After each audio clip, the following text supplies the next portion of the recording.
Elias Rowen believed precision was protection. Every dollar budgeted. Every minute scheduled. Every risk eliminated. Then one Tuesday morning at a downtown cafe, he broke his own rule. 5 minutes. One stranger. One unscripted choice that cracked the carefully controlled world he'd built to keep his son safe. When tech billionaire Maribel Kline watched an architectural draftsman dismantle a hostile investor with nothing but calm words and quiet authority, she didn't see kindness. She saw something her empire could never buy. Unshakable integrity. But as Maribel pulled every string to find the man who walked away from her, she uncovered a truth neither of them expected. Some men aren't afraid of complexity. They're afraid that one wrong variable could destroy everything they're trying to protect. Elias Rowen's alarm went off at 5:47 a.m., exactly 13 minutes before sunrise. Not 5:45. Not 5:50. 13 minutes gave him time to brew coffee, review the household budget spreadsheet, and prepare Theo's lunch before his son's 6:30 wake-up call. He moved through the duplex like a draftsman tracing familiar lines. Every object had its place. Every dollar had its purpose. The mortgage payment cleared on the first of each month. Theo's college fund grew by $200 every paycheck, without fail. Morning, Dad. Theo shuffled into the kitchen, rubbing sleep from his eyes. Morning, buddy. Oatmeal or eggs? Oatmeal. Elias measured exactly 1 cup of oats and 1.5 cups of water. Precise. Predictable. Safe. While Theo ate, Elias reviewed the day's schedule written in his notebook. Drop off at school, 7:45. Arrive at the construction site, 8:15. Lunch break, 12 to 12:30. Pickup, 3. Dinner prep, 5:30. Bedtime routine, 8. No room for error. No space for chaos. That's how you protect what matters. 5 years ago, when Sarah died, the world had felt like a building mid-collapse. Every support beam is failing at once. So Elias had done what he knew how to do. He'd drawn up new plans. Tighter plans. Plans that couldn't fail if he followed them perfectly. Can we stop somewhere this morning? Theo asked, scraping the last of his oatmeal. Just for a few minutes. Elias hesitated. The schedule didn't include stops. But Theo's eyes held that quiet hope that always undid him. Where? That cafe downtown. I like watching the cars from the window. Elias checked his watch. If they left 4 minutes early, they could manage 5 minutes at the cafe and still stay on schedule. 5 minutes, he said. Not 6. Theo grinned. Elias told himself it was a minor adjustment. A small deviation. He didn't know it yet, but this was the last morning his rules would work. The cafe was louder than Elias expected. Business professionals crowded the counter, voices overlapping in orders and phone calls. Theo pressed his face against the window, watching the morning traffic blur past. Elias checked his watch. 3 minutes left. That's when he heard the voice. Sharp, insistent, aggressive. I don't care what your board thinks. You're going to accept my terms, or I'll make sure every investor in this city knows you're incapable of closing a deal. Elias turned. A man in an expensive suit leaned over a table where a woman sat. Her posture was rigid but composed. She wasn't backing down, but the man was invading her space, his voice rising. You think you can walk away from me? You think you have options? The woman's jaw tightened. This conversation is over. It's over when I say it's. No. Elias's voice cut through the noise. It's over now. The man spun around. Excuse me. Elias stepped closer. If this man escalated, Theo was right there. Watching. Vulnerable. That changed everything. You heard her, Elias said, his tone measured but unyielding. The conversation's done. Walk away. The man's face flushed. This is none of your business. You made it everyone's business when you started yelling. Elias didn't raise his voice. He didn't need to. Leave. Now. For a moment, the man looked ready to argue. Then something in Elias's calm, unshakable stance made him reconsider. He straightened his tie, shot a venomous look at the woman, and stormed out. The cafe slowly returned to its normal hum. Elias glanced at the woman. She met his eyes. Sharp, calculating, surprised. "Thank you," she said quietly. He nodded once, then turned to Theo. "Time to go, buddy." As they walked out, Elias felt it. The unease of stepping outside his carefully drawn lines. He'd broken a rule. He'd engaged.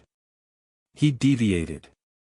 Behind him, the woman watched through the window as he disappeared into the morning crowd, her expression unreadable. She pulled out her phone and made a call. "Find him," she said. "I want to know everything."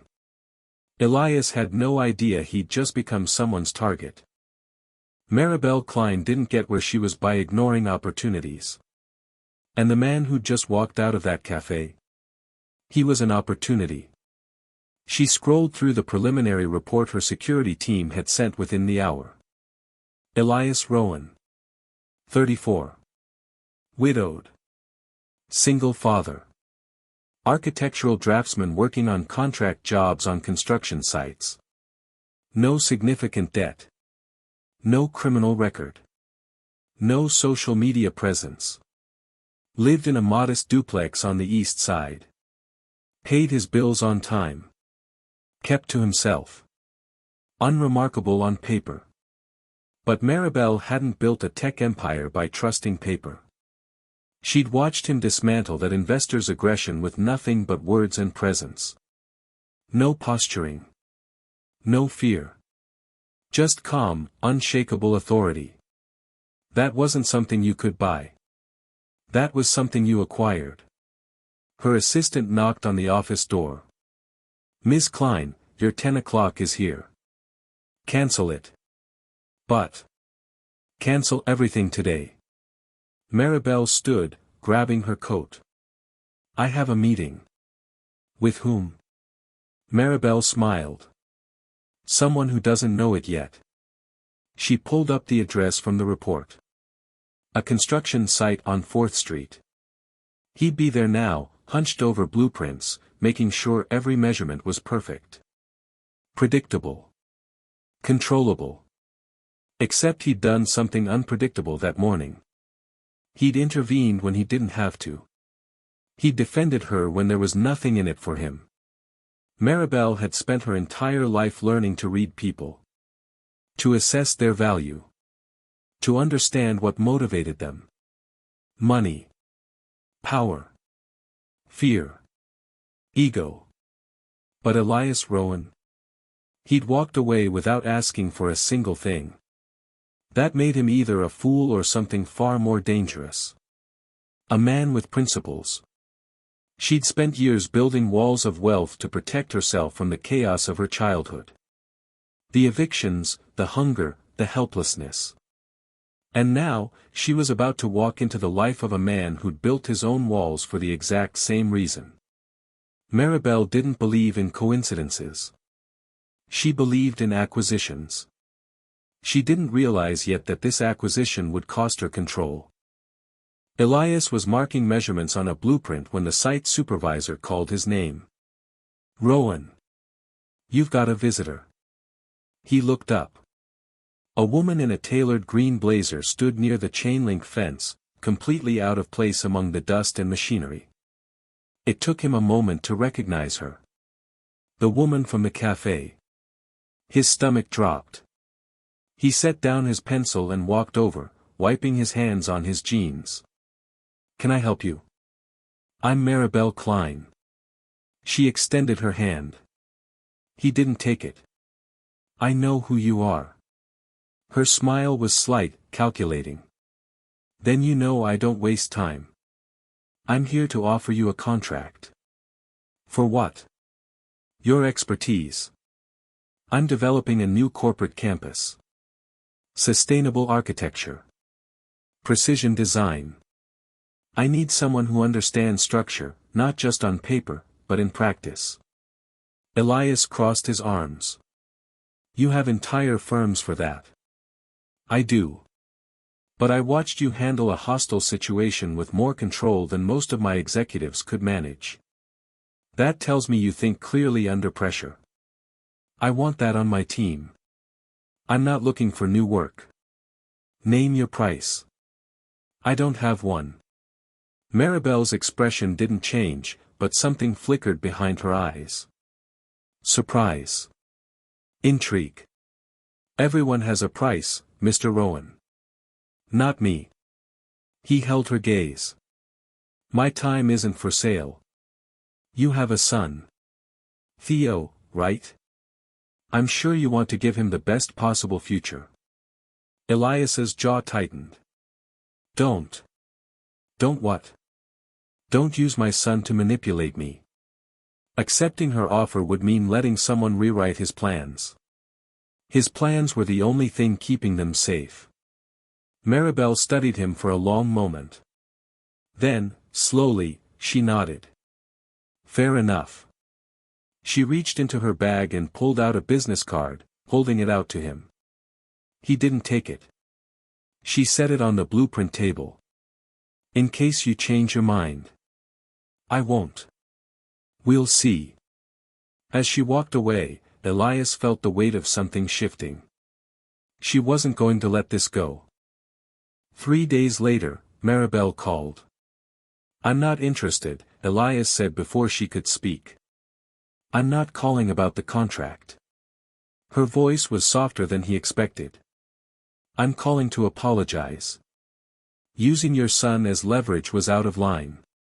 He paused. Okay. I'd like to try again. No business. No pressure. Just a conversation. Why? Because I don't understand you. And I don't like not understanding things. Elias almost laughed. That's honest, at least. Meet me at Riverside Park. Saturday. 2 o'clock. Bring Theo if you want. He should have said no. But something in her voice, something unguarded, made him hesitate. 1 hour, he said. That's it. Saturday came.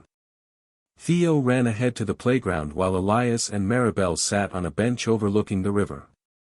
You grew up poor, Elias said. It wasn't a question. Maribel's eyebrows lifted. How did you? The way you talk about security. It's not about luxury. It's about control. She looked at him for a long moment. Then, slowly, she nodded. We got evicted 4 times before I turned 12, she said quietly. My mom worked 3 jobs. It was never enough. I watched her beg landlords for extensions. I watched her choose between rent and groceries. So you decided to make sure you'd never be powerless again. Exactly. She turned to him. And you? What are you protecting Theo from? Elias's hands tightened on the bench. Chaos. My wife died suddenly. One day she was here, the next she wasn't. No warning. No time to prepare. I couldn't control that. But I can control everything else. Maribel's expression softened. So we're both building walls. Yours are just taller. And yours are just as rigid. Elias wondered which wall would collapse first. They sat in silence, watching Theo swing higher and higher, laughing. He's happy, Maribel said. He's safe. Are you sure those are the same thing? Elias didn't answer. Because he wasn't. Elias knew closeness always came with a cost. The letter arrived on a Tuesday.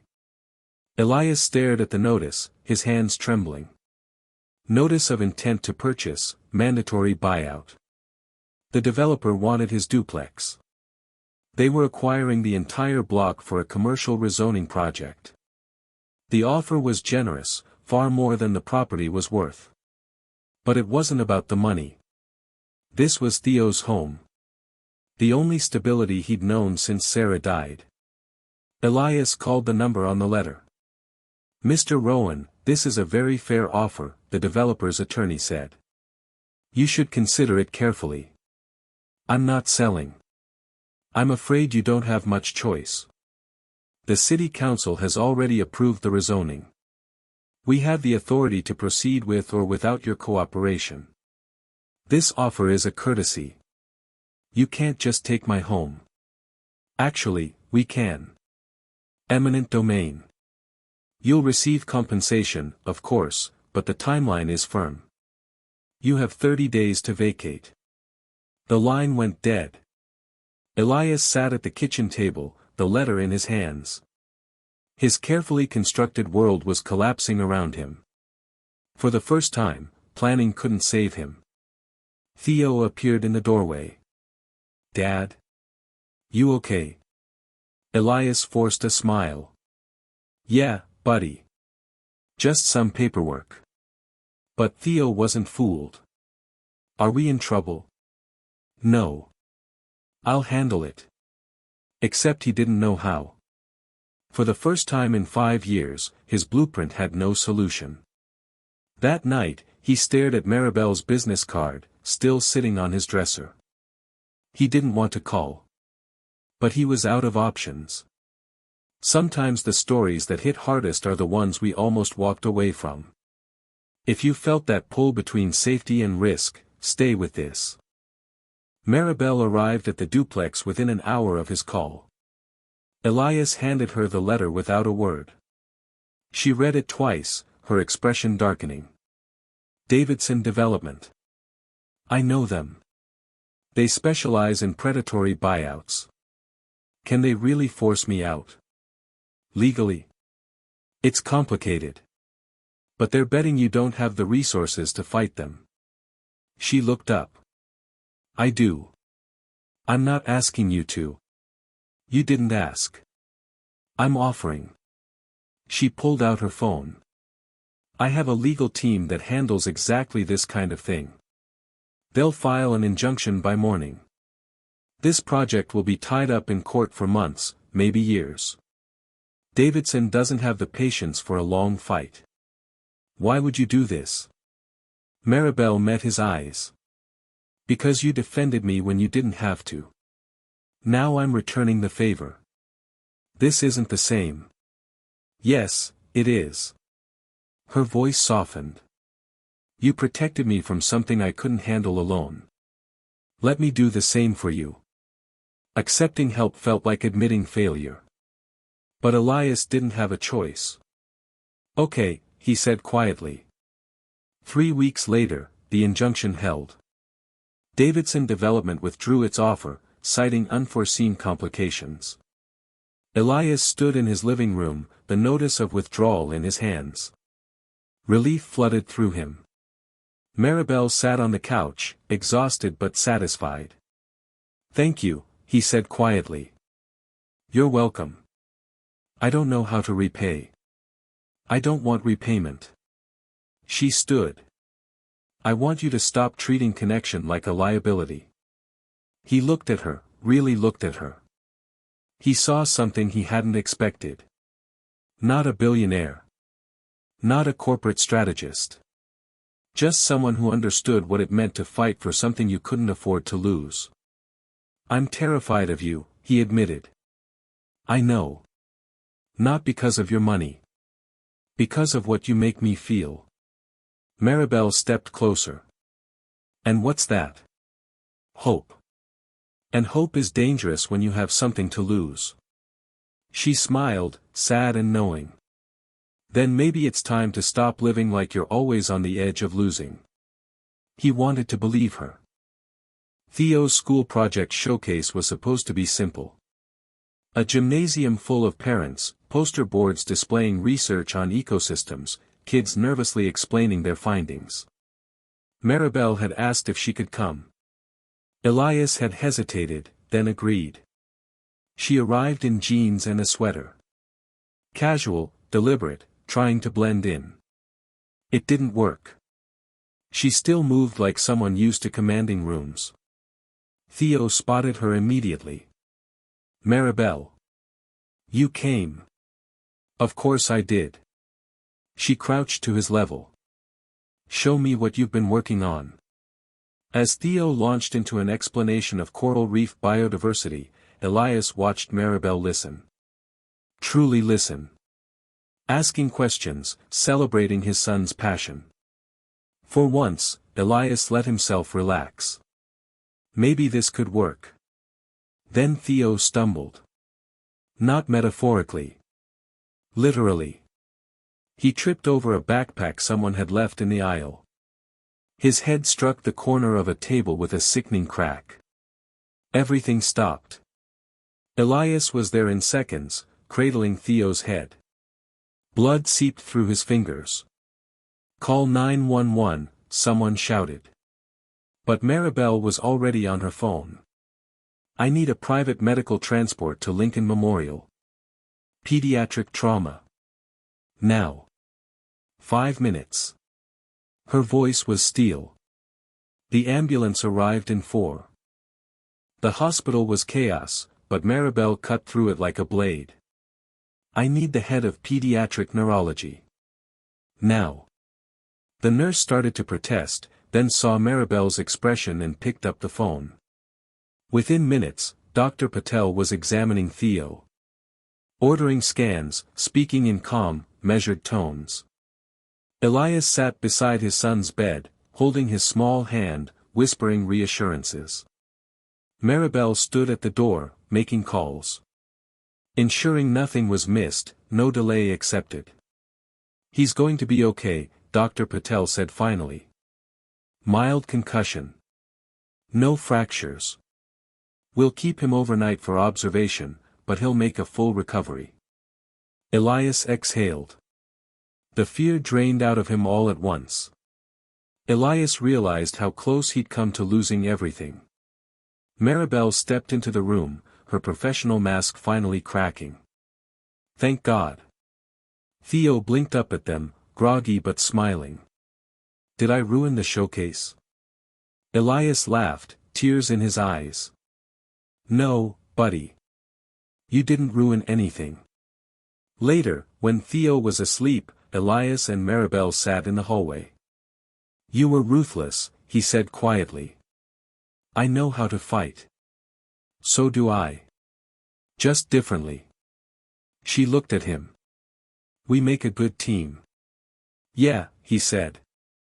The realization settled over him like the final piece of a blueprint clicking into place. We do. He'd spent 5 years believing control was safety. But watching Maribel command that hospital, watching her fight for his son with the same ferocity he would have, he understood something new. Control wasn't safety. Partnership was. I built a cage thinking it was a shield, he said quietly. But I want the chaos with you more than the quiet without you. Maribel's eyes glistened. That's the first time you've admitted you want anything. I know. He took her hand. I'm done pretending I don't. If this story reminds you that safety isn't the same as love, share it with someone who needs that reminder. 6 months later, Elias signed the sale papers for the duplex. Not because he had to. Because he chose to. He and Theo moved into Maribel's home. A sprawling space that had always felt too big, too empty, until they filled it with life. Theo's laughter echoed through the halls. His drawings covered the refrigerator. His toys found their way into every room. Maribel learned to step back. To let things be messy. To accept that not everything could be controlled. Elias learned to step forward. To accept help. To trust that safety didn't mean isolation. They didn't merge their lives perfectly. There were arguments. Adjustments. Moments when old fears resurfaced. But they faced them together. On a Saturday morning, Elias sat at the kitchen table.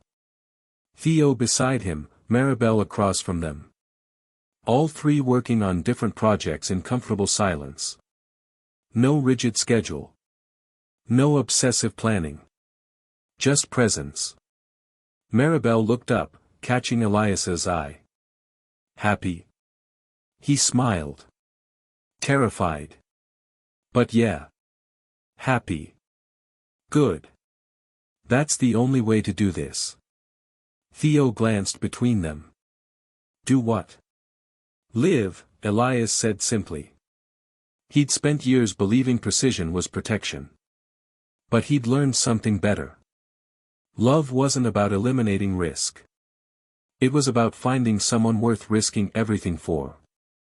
And building a new blueprint together. One that didn't promise perfection, but promised presence. One that wasn't about walls. But about doors left open. Precision had kept Elias alive. Love taught him how to live. And this time, he wasn't planning his way out of it.